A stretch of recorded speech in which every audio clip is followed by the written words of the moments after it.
В этом году исполнилось 30 лет со дня принятия Декларации репрессированных народов. Это было судьбоносное решение для всех, кто пострадал в ходе сталинской депортации.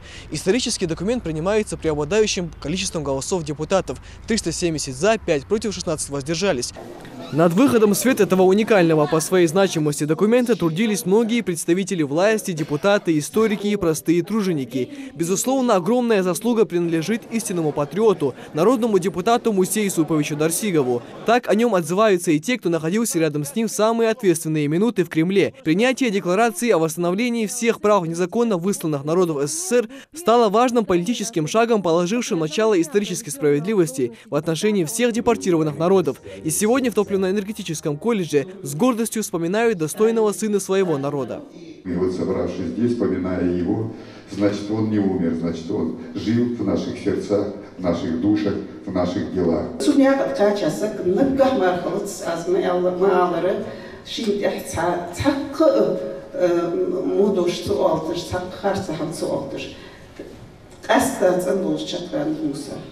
После того, как была принята декларация, было необходимо добиться создания своей республики. В Москву приехала делегация, которая организовала встречу с Борисом Ельциным. По итогам беседы было решено провести референдум, который прошел 30 ноября 1991 года, где ингушский народ изъявил желание остаться в составе России самостоятельной республикой.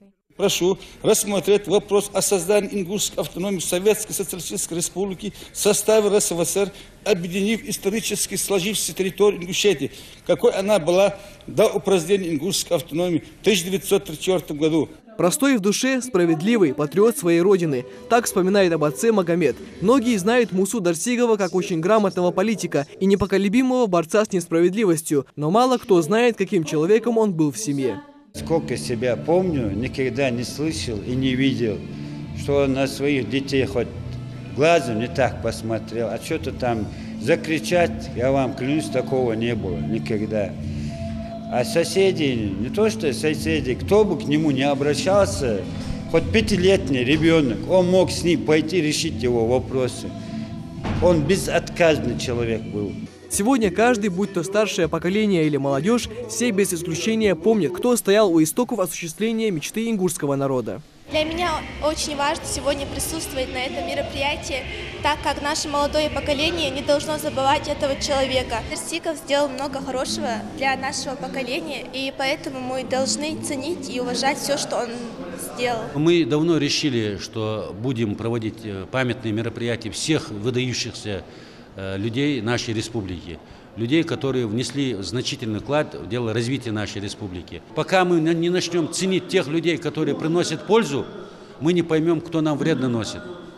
Поэтому мы целенаправленно, стабильно будем проводить эти мероприятия, вас приглашать и знакомить общественность республики с их делами.